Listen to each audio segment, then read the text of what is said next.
circunstancia de confluencia de oportunidades.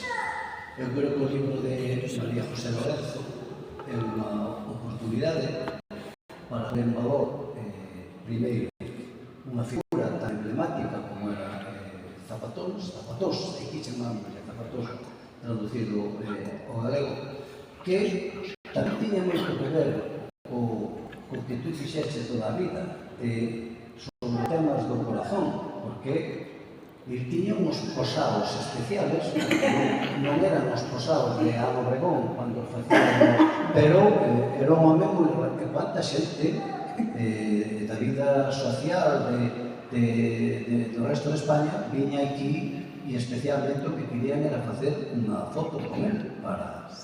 A mí sempre me queda unha pequena intriga que ao mellor hoxe do Belisario non la pode solventar, e é que en algún momento hubo algo de tensión entre a Iglesia e él por circunstancias. Eu presenciei un día unha pequena escena, non vamos a decir agora de que era, donde si, por si estaba de alguna maneira facendo algo que contravenía os principios da Iglesia. Un pequeno problema, pero creo que afortunadamente se foi soltando. É unha figura que eu creo que é moi interesante. Eu agradezo a oportunidade de María José Lorenzo de pôr en valor un persoeiro tan importante para Santiago.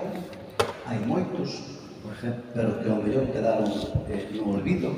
Estou pensando nas Marías, estou pensando en Juan, que era un cego que iba sempre por a Rúa do Franco e tiña unha habilidade especial que ainda non sabemos que era que tocaba os ollos así e dicíache verdes, azules, marrón, acertaba sempre, unha cousa extraordinaria.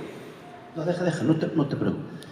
Despois, tamén me parece unha boa oportunidade que o director da Axencia de Turismo de Galicia pois fora supera captar a idea de que a través deste libro podemos potenciar moito, xa está potenciado, pero todo o que lle podamos dar de máis sobre o camiño francés, que este en realidad é o camiño francés cunhas peculiaridades especiales. Eu estou facendo o camiño francés, por etapas, cando poido, e hai determinadas etapas que había que ver aí se podíamos facer algo ou non, que son moi duras. Por exemplo, San Jaume de Piedport hasta... Eso é unha etapa terrible. Si hoxe eu non sei se a faría, porque é unha prueba de esforzo permanente. E outra cousa que me sorprendeu moito é que cando vas subindo ves unhas cruces e pon, aquí falleceu o peregrino fulano de tal aos 62 anos, máis adiante outra, e aquí falleceu fulano. Eu dixenlle a miña muller, pero onde me traes? Porque e, bueno, é unha cousa que debe de ser que forma parte tamén da espiritualidade e que hai que conservala, pero non deixa de ser tamén un pequeno desaliento. Pero eu creo que está moi ben captada polo director da Axencia de Turismo a oportunidade de pôr un valor algo que para nós é moi importante, como é o Camiño de Santiago e todo o que aporta, non só desde o punto de vista espiritual, que é moito, isto xa ven de anos atrás, senón tamén de economía, por que non decirlo, para Galicia, porque non son poucos os turistas e os peregrinos que aquí veñen, e isto, pois, desde logo, hai que aplaudir. Gracias a toda a mesa, penso que fixestes un traballo moi interesante, tamén a Moncho Lemos, que con eso que ten sempre dos recordos sabe moi ben como facelo. Nada máis. Déjame que diga algo. Tú me aportaste una parte que cuando lo leas, porque me consta que no lo has leído, pero cuando lo leas, tú vas a decir, caray, esto se lo conté yo. Y además cuento que en el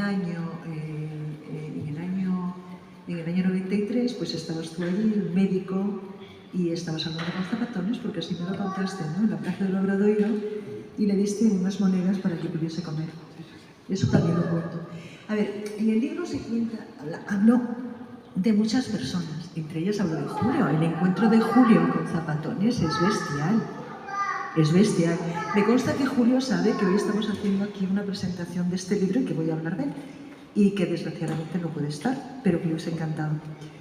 El encuentro con Juan Carlos, pues maravilloso. Y en cuanto al interés que mostró el señor Merelles fue tanto que a mí me sorprendió. Y yo no sé si recuerda lo que yo le dije, porque dice, el año 27, esto es perfecto para el año 27. Pero claro, yo le digo, estamos aquí el 25 de julio, ¿verdad? Nos dimos todos mucha prisa para poder llegar a esta fecha. Pero no obstante, él sabe que yo estoy trabajando en la segunda parte de Zapatones, porque esto va a ser tan bestial que el segundo va a ser más todavía, ¿eh? Aunque dicen que las segundas partes nunca son buenas, yo garantizo que sí. En relación con eso que dice, co que dixe vostede, cando